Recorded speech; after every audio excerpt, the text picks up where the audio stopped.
সচেতন নাগরিক ও যুব সমাজ, আপনারা সকলে অবগত আছেন দৈনিক সার্ভিস পত্রিকার সাংবাদিক জনাব হাসান মোল্লা ভাইয়ের সাথে গতকালকের যে অতর্কিত ঘটনা, আমরা সাধারণত যে কাজগুলি হয়ে থাকে ইমারতের, এই কাজগুলি সম্পর্কে যদি আমরা ধারণা নিয়ে থাকি, সরকারি ম্যাপ বা ইঞ্জিনিয়ারদের অনুমতি থাকে সর্বোচ্চ 4টি কুয়ার সাথে একটা সিমেন্ট।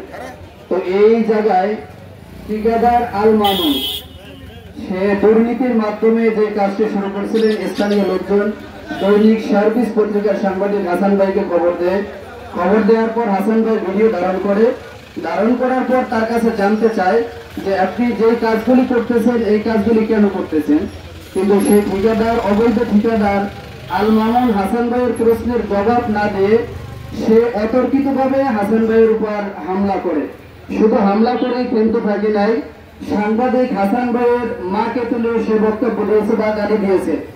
আমরা দশমিনা উপজেলা সচেতন নাগরিকদের পক্ষ থেকে দশমিনা উপজেলা প্রশাসন সহ সকল সংশ্লিষ্ট লোকদেরকে, অফিসারদেরকে এবং দায়িত্বশীলদেরকে জানাইতে চাই, আজকের এই মানববন্ধন থেকে অনতি বিলম্বে যদি এই আল মামুনকে বিচারের আওতায় না আনা হয়, আগামী দিনগুলিতে আমরা এর চেয়ে কঠোর কর্মসূচি দিতে বাধ্য হব।